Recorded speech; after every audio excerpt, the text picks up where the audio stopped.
why self-care is not selfish.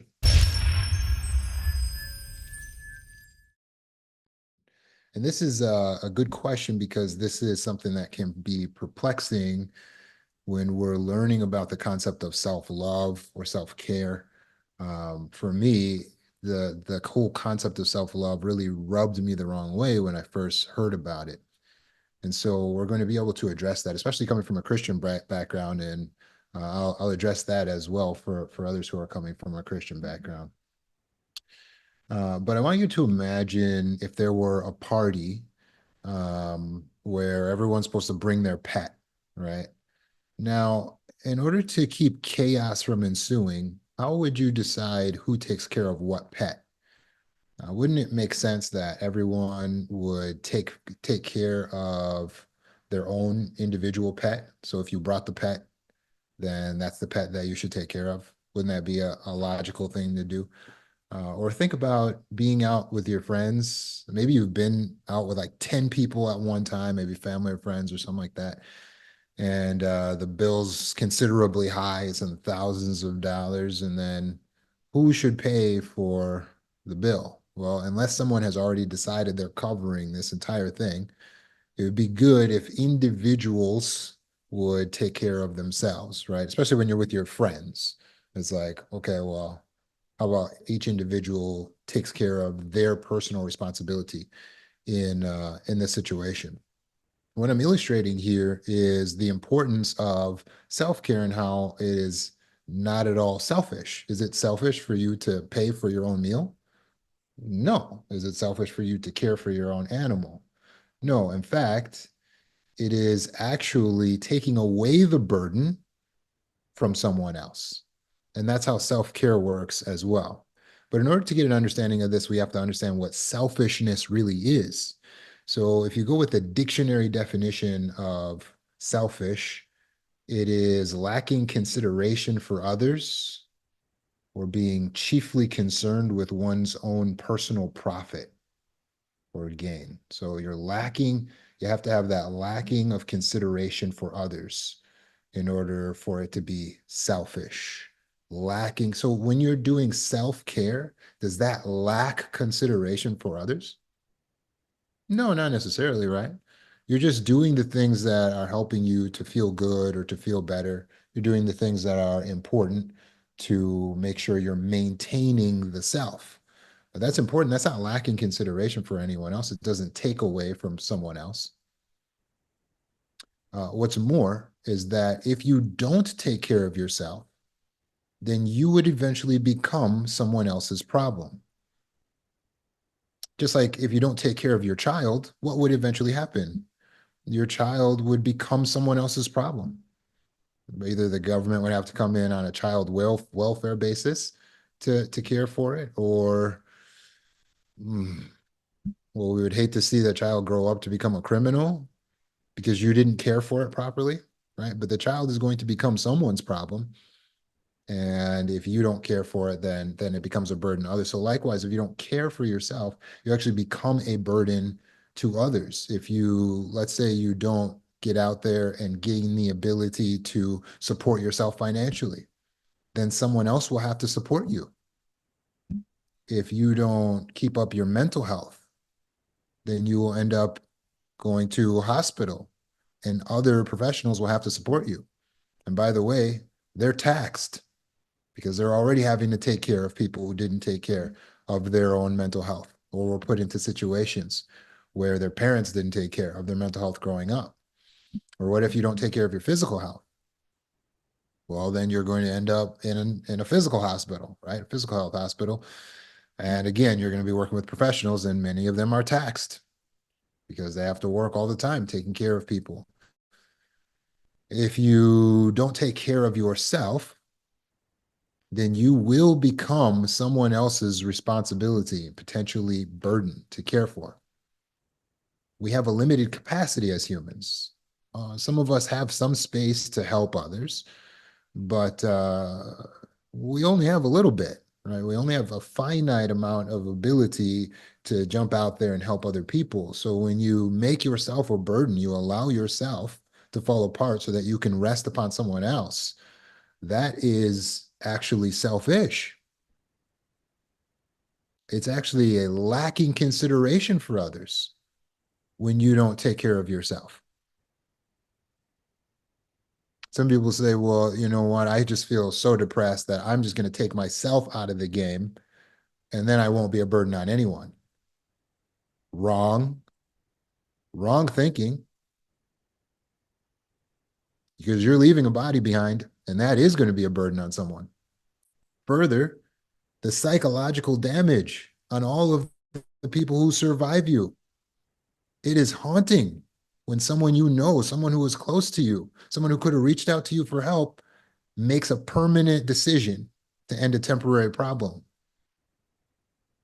It's the most selfish thing you can do. It is lacking consideration for others.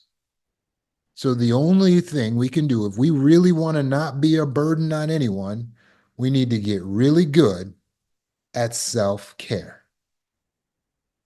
That's facts. That's facts. Some of you in this chat already take care of yourself physically, financially, right? Maybe you're taking care of your mental health as well. As a result, you experience the pure joy of being a burden on no one. You're able to actually say, you know, I'm not a burden on anyone. And that's where I want everyone in the chat to aspire to go. I want you to aspire to press towards being a burden on no one. Now, even if you may have a disability, of course, even those of us who don't have a disability may need people's help, all the more so if you do. But even with the disability, it should still be your aim. It should still be your goal to become as independent as you can be according to your physical limitations so that you will be as little of a burden on others as possible, right? So it's like if your physical health is not there, maybe you're completely paralyzed physically, but then you want to work on your mental and spiritual health so that you're not a burden in that way on others, right? So whatever you do have, whatever you can do, we focus on that. And we are all striving to be as independent as we personally can be, right? When it comes to caring for the self, it is a selfless act because that's showing consideration for others. It's saying, hey, let me take care of my burden here so that it doesn't fall upon you because I care about you. So caring for the self is beneficial to others. But what really is self-care? Well, it's learning to benefit yourself. And this is where we lack sometimes on a mental health level. Most of my clients understand self-care in a physical way. Like they understand how to bathe themselves in most cases and how to go to work and how to make money. But then when it comes to making decisions, day to day, moment to moment, it starts to get more complicated because they're worried about all these people around them.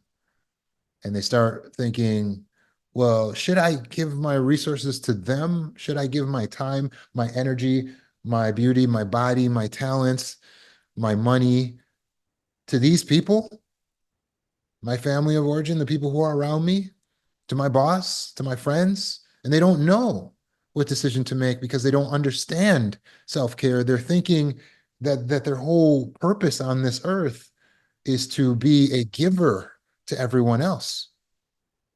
They think that that's the only way that they could survive, the only way that they could get their needs met. And so they just, yes, yes, sure, okay, sure, yeah, okay. And they're just saying yes to everyone. One guy commented, he said, I never have any time for myself because people just come and dump their problems on me. Sir, it's not other people's responsibility to give you time to yourself. Those other people are making sure they're getting their needs met. You need to make sure you get your needs met. It's your responsibility to care for yourself, which will require in relationships that we are assertive and we set boundaries. That means to speak up, tell the truth, and to set some limitations on folks, right? Hey, you need to text me before you come to my house. Why are you saying that they need to do that? This is a way that you are caring for the self. Hey, please only call me during these times. Don't call after these hours. Or I prefer text or I prefer email, right? It's appropriate in work. Set boundaries with your clients. How are they supposed to communicate to you? What can they expect from you? We got to set the boundaries. And by setting the boundaries, we're able to care for ourselves.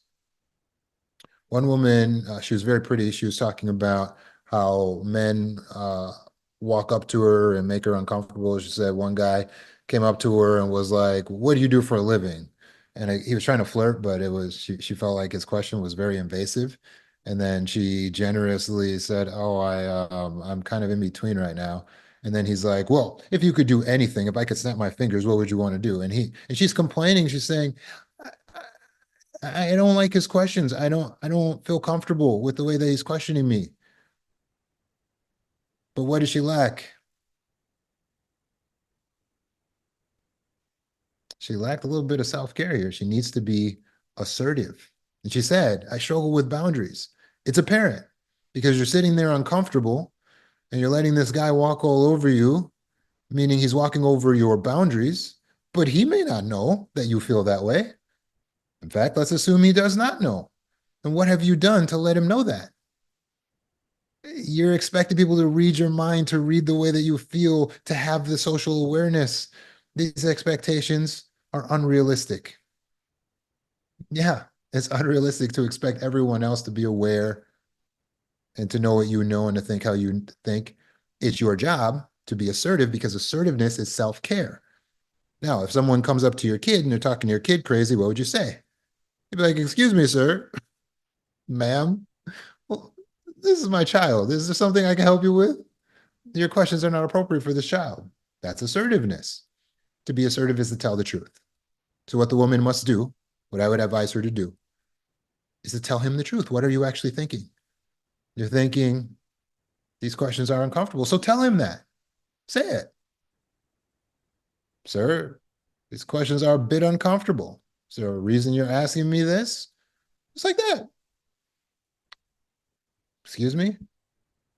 That's very personal. It seems like a really invasive question. I don't even know you. Just like that. That is assertiveness. And all of a sudden, you will shift your reality and things will start to bend and start to show consideration for your existence.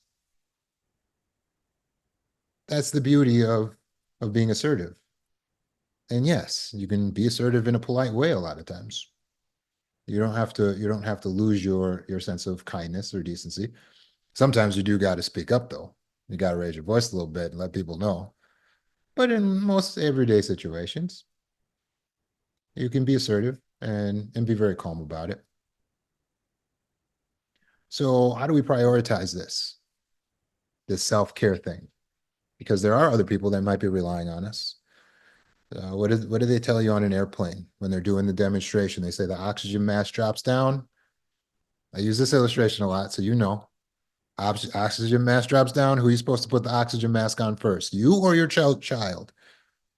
You or your child or your children? Who are you supposed to put it on first? You or your child? Oxygen mask drops down. That's right.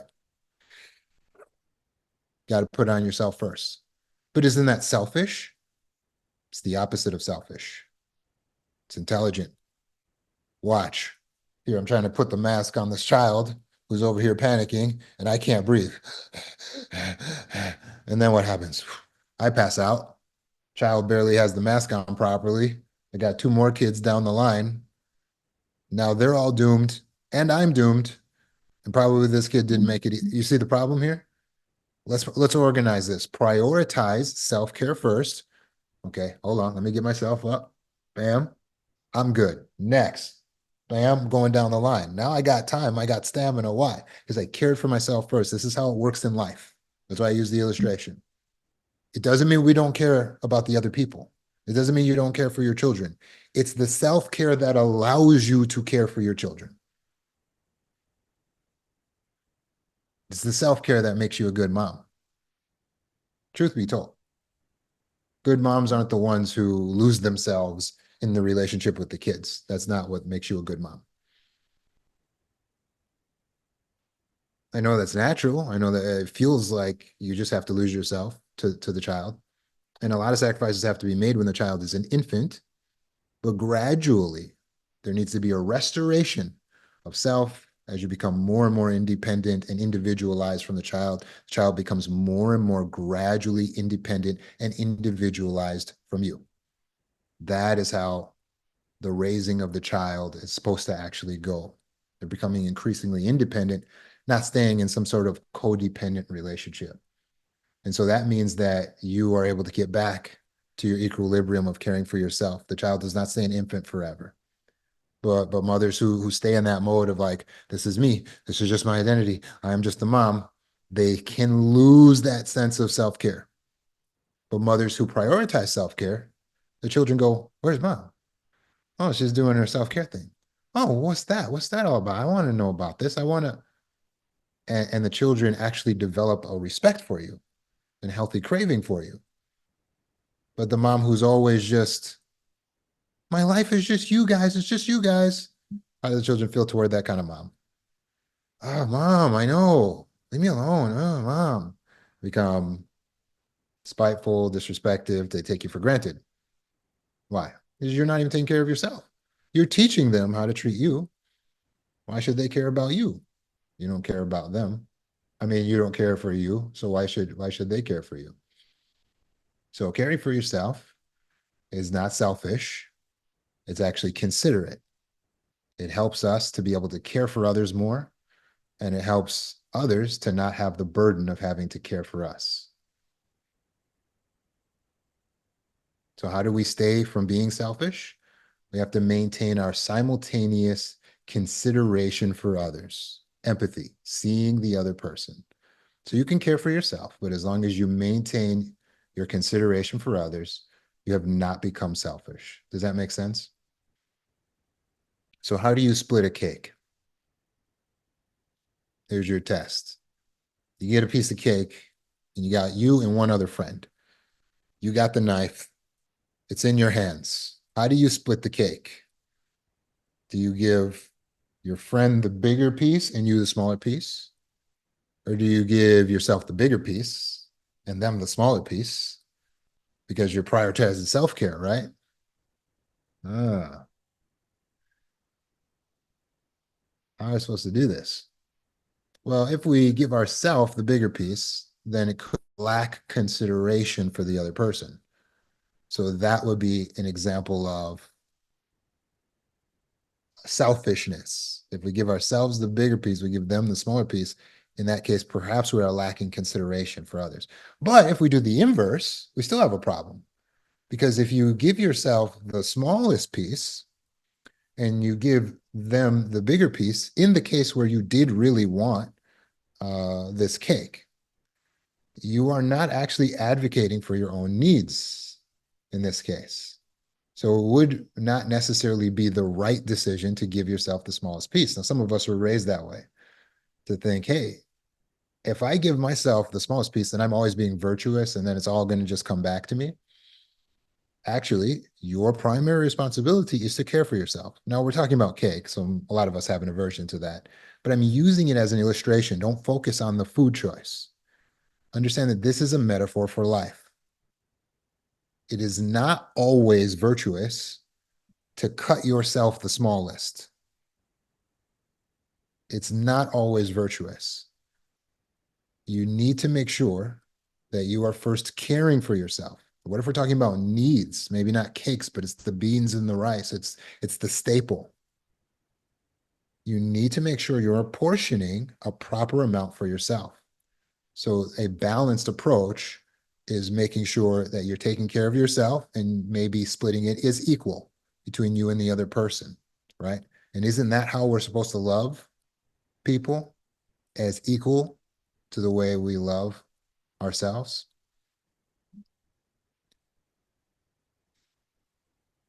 Sometimes we think the best thing we can do is to give something to someone to show our gratitude. We go, oh, I really appreciate this person. We think, let me just give them a gift. Well, analyze every case individually because although that can be a beautiful way of showing gratitude, Sometimes the best thank you is to take care of yourself, is to succeed. When people invest in you, when they've invested a lot in you, like your parents invested the most in you, one of the best thank yous to your parents is not a gift that you get them on some random holiday. The best gift for your parents is to see you succeed, to see you thrive and excel. You want to talk about honoring your mother and father, you give them someone to brag about. That's honor, right? So a lot of times we get in this thought like, oh no, I got to stay close to my parents. I can't move away. I can't pursue my dreams. I got to stay here with my mom and dad. Are you caring for yourself? Or are you thinking that your whole purpose in life is to be this indentured servant to your family of origin? Because that ain't your purpose. Your purpose in life is to pursue the fulfillment and the proper use of your potential. Your purpose in life is to utilize your gifts, your abilities, your time, your talents to equally help others and to help yourself to do something. And then in turn, you will give your parents someone to brag about.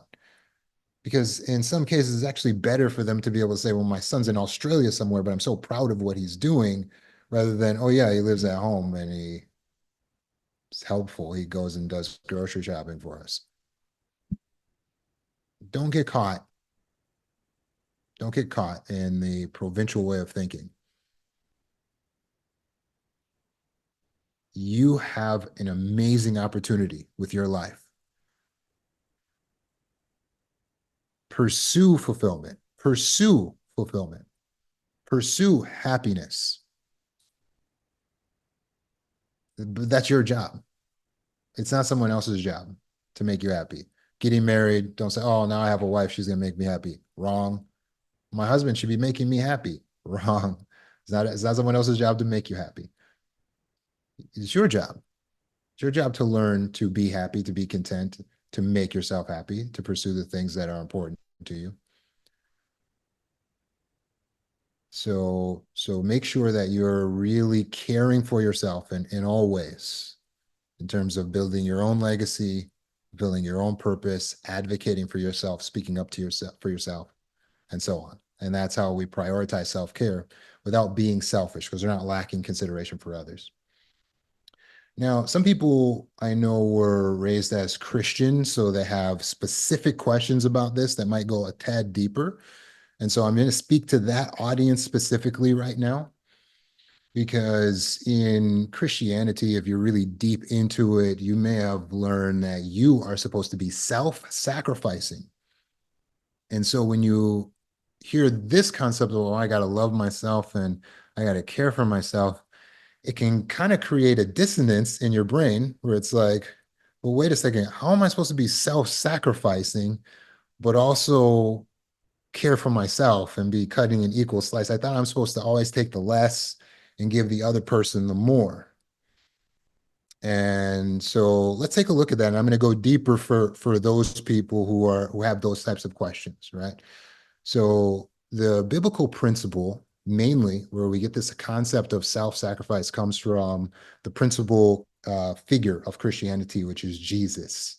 He emptied himself, right, and came to earth to sacrifice himself so that he could save mankind and redeem them. Something like that, correct? So Jesus made the ultimate sacrifice of himself. Okay, so that's the example to follow as a Christian or a follower of Christ. And you go, okay, so he made a sacrifice of himself, so I'm supposed to be sacrificing myself. And then that's further perpetuated by scriptures such as Philippians 2:4, keep an eye not on personal interests of your own matters, but also in personal interests upon those of others. So we have to recognize a couple things here. First of all, if mankind had never gotten plunged into sin and imperfection, would Christ have had to make that sacrifice?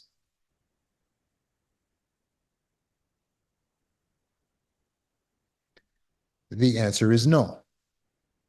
There would never have had to been this grand sacrifice that was made in the redeeming of the mankind, and all of this would not have had to happen. So where would Christ be? Well, he would stay in heaven in his superior position, enjoying all the fruits and the beauty and the glory of being in that heavenly position. He would have just stayed there and everything would have been great for him because he wouldn't have had to do what he did. The point being, this was a special circumstance. So, this concept of sacrificing the self is not a contradiction to self care, but it hinges on special circumstances. The biblical principle at Philippians in personal interests upon those of others. That also, or and, coming from the Greek word kai, meaning there's another principle here. So there's the interest of others, but there's a and also. So what's the other thing you're supposed to be focused on besides the interest of others? There has to be something else. That's why the word is there. Oh, your own interests. The principle is there, but we have to read it carefully. The principle is saying, yeah, you're going to be looking after other people's interests and your own interests. And so it's teaching you to be more than just a narcissist. It's teaching you to say, oh, my interests matter, but also other people's interests matter as well. And that's why it was common for, like Jesus said, oh, you love others as you love yourself. It should be common sense that we would just love ourselves. But somewhere in trauma, we lost that part. But it's there. It's in the greatest command. Love yourself. And later, when the Apostle Paul made the example of how husbands treat their wives, he said, does not a man love and cherish his own flesh and feed his own flesh? Meaning, doesn't any sane person take care of himself? Then that's how you should treat your wife, and use that as an example. But if you go to, again, the example, the basis on how we treat the other person is that we treat ourselves well. It all predicates on that base. And so I'm here to help you to put that base into place. You need to be feeding and cherishing your own flesh so that you can properly care for others. You need to be loving yourself so that you can properly be loving your neighbor.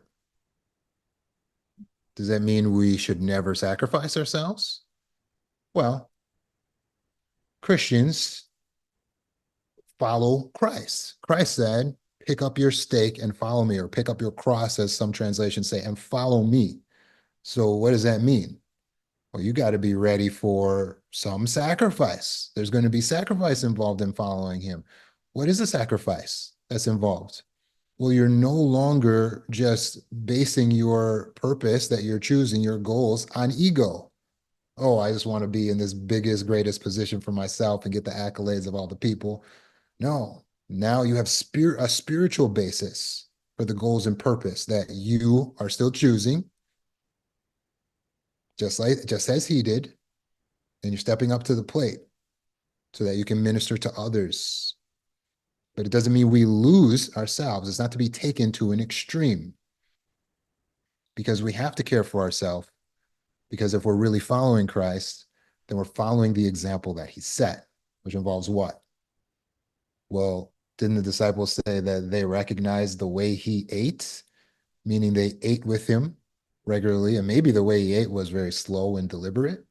But whatever the case, he fed his flesh. He ate. And he would sleep. Remember when there was the storm that they needed to get the storm calmed down? They go find Christ. Where's he at? Sleeping in the bottom of the boat, just taking a nap. Self-care. Oh, wow. He really took care of himself. And he would get away from people and he would go out into the wilderness and the mountains and he would pray, right? For a long time to get that self-care, right? So if we're actually following the example of Christ, then there's that self-care. And that makes sense, because if you care for yourself properly, then you really have more to give to others. Does that make sense? Yeah. So circumstances. A buddy of mine used to be a nurse. He said There was one time this diseased patient sprayed him with some kind of bodily fluids. I was like covering my ears. I didn't want to hear it. But it's a kind of horrific story. But what would you do if you're in that situation? If you had an unruly patient and then he sprays you with these bodily fluids. Now it's your job to clean up the patient and clean up the room. But do you think you might just take a moment and clean yourself off? At least wipe off your face? I would. It's even reasonable in this situation that you would just go home and be like, hey, someone else got to deal with this. I got to go clean up and then I'm out. I'm out for the night. That's a little traumatizing, right? But but your job is normally to clean up the patient and to clean up the room. Why am I bringing this out as an example? Because there's a job to do, which is caring for others, just as Christians would have. But sometimes, depending on the circumstance, you have to pull back and care for yourself. It depends on the circumstance. What about there is no love greater than this, that you should sacrifice your life on behalf of your friends? Is there circumstances where we might have to sacrifice our life? Very rarely would something like that actually come up. This is not an everyday thing where you would actually have to sacrifice your life for someone else to live. This is very rare. Most of us will never experience a situation like this in our life. But just for discussion, philosophically speaking, should we be willing to sacrifice our life for another person?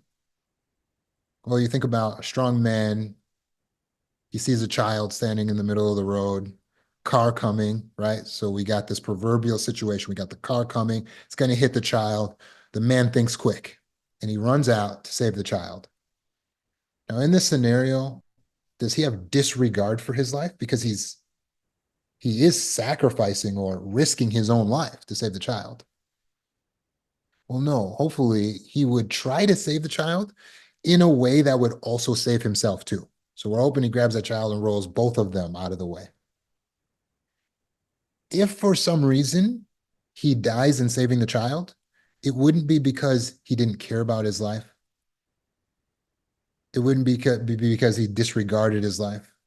It would be because there was a special circumstance that required an exception where he took a risk and he did not want to have to lose his life, but he took the risk and that's how it played out. Of course, we would have the willingness, if there was a special circumstance, to take the risk, to take the risk. That doesn't negate self-care. That doesn't negate self-care. Of course, we'd be willing to take the risk under certain circumstances. Gratefully, most of us will never have to be in that position. And I pray that you're never in that position. But of course, at the end of the day, we're willing to make that risk, to take that risk in order to help someone, of course. Just as one last illustration to drive this point home, when I was a teenager, maybe like 19, 18 or something like that, I think my car got wrecked and I didn't have a car for a while. And so I needed to borrow my grandpa's car. My grandpa graciously let me borrow his car. He had two. He had his nice car and his work car. So he let me borrow his work car. And I remember my mom gave me some advice. She said, you treat that car better than if it was your own, and you return the car better than how you found it. And I thought this was really good advice. And so I would drive the car very carefully. I would clean the car before I returned it. I would vacuum it out, wash the outside of the car. I'd spray Febreze in there, and I would turn the radio to my grandpa's favorite station. So when he gets in the car, he's got his favorite music playing, it smells good, right? And he commented to my parents and said, wow, he can use the car anytime. He takes such good care of it. It smelled better when he brought it back. It smelled so good, right? Likewise, you are in care of something that's not yours from a Christian standpoint. Your life has been bought. So Christians believe that they're in stewardship of themselves, but their lives have been bought by the blood of Christ, meaning that the highest price has already been paid for you. So you are not your own. So you need to take care of what is God's property. In missionary work, we used to call God the great grandfather in the sky if we're explaining him to tribal nations. So you got a grandfather and you got his property. And so you have to take care of that property. That is your job. And you need to return it better than how you got it. That is your job. That is your responsibility, which requires then, as a Christian, that you prioritize self-care because it's actually a part of your worship and your sacrifice.